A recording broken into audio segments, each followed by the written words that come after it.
It's what, like, I don't give a fuck if that sells one copy. Honest to God, man. Like what I did, and that's what I hope people understand.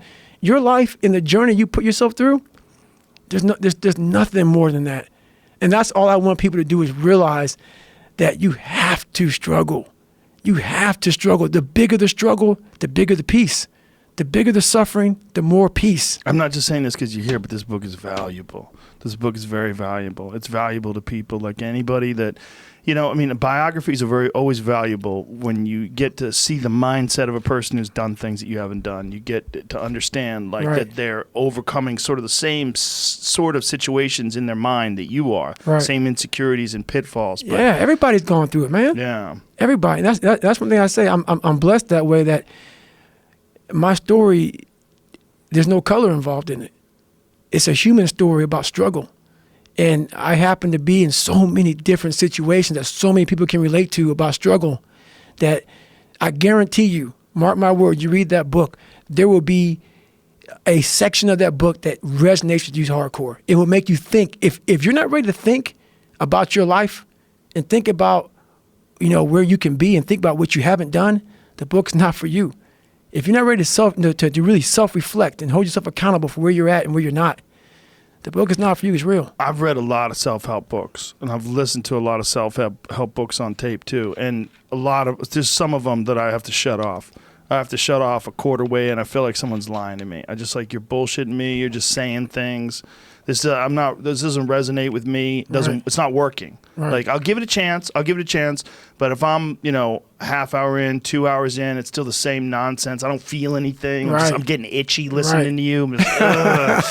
You know, I just want to pull the headphones off and I'll just kill it and I'll stop it. This is the total opposite. This one, man, I was running extra miles so I could stay with the headphones on. And the thing that I think is going to happen with this book is people are going to get it. They're going to get a hold of it, whether it's the audiobook or the book, and they're going to recommend it, and then it's going to spread like wildfire. This is a powerful book. This is a real self-help book.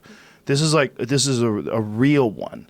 Like, it's not like someone orchestrates this whole thing. Like, what I'm going to do is I'm going to become a motivator. Right. I'm going to be a personal influencer. Right. I'm going to be that guy that goes out there and tells people, you can optimize your life. Here's how you do it. And there's so many of those fucking guys out there. Right. Yeah, that's not me, man. I know this one dude. I ran into him recently. I ran into him at this restaurant. He's fat as fuck. He's got this big old belly, and I know he does these motivational things. And I'm looking at him. I'm like, what are you talking about, man? Like, you're weak. Right. Like, look at your body. Look at your own temple. Look at your meat vehicle. You're carrying around this fucking donut around your waist. It's just, he was eating shitty food and he looked soft. I'm like, wake up, bitch. So many people are doing that now, man. Yeah. So many people are talking this noise. Exactly. And I see them. Yeah. I know them. I'm not going to say names, but I know them. I'm like, man, dude, do you know why my life is miserable right now? Because I can't go on your show right now, your podcast, if I didn't get after it this morning. So I cannot talk to people. Unless you're authentic. Unless I'm authentic. Because I used to be the most unauthentic motherfucker on the planet.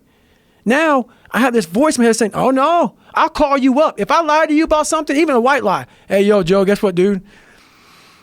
I fucking lied to you, man. Like, that wasn't real. Like, it will bother me that badly now. You know, so another thing, what's funny about all this book stuff, man, I didn't set out to write a book.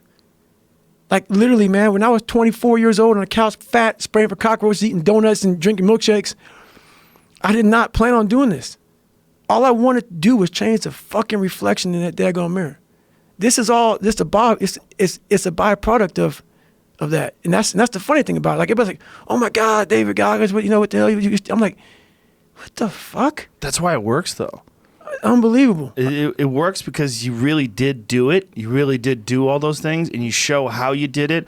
And you're not using any bullshit theatrical jargon. No. You're not. You're not saying a bunch of buzzwords. Can you live the life of an actualized person? I can show you how. And you're looking at this guy talking. He's got a neck like a pencil, and his body is just frail. Like, you don't even understand adversity. You don't understand overcoming. This is not The Secret. You know, this isn't about the law of fucking attraction. Yeah, exactly. No, this ain't no attraction here, brother. this ain't no attraction here, man. Yeah, Like, this people book is love straight that. up. Yeah, they love nonsense. Yeah, this is no nonsense, man. No nonsense. This is the real self-help book, man. This is the real deal. That's how you self-help. You self-help by people who have done it, and you learn what they did, and you realize there's no shortcuts. Right. And then you learn to embrace that no shortcut mentality and enjoy the suffering and the grind of it. And what we talked about earlier, there's no fucking finish line. It doesn't exist. You know what's funny about that is I have people now. So when I was in the worst part of my life, those people want to bring you back in. Those people, it's like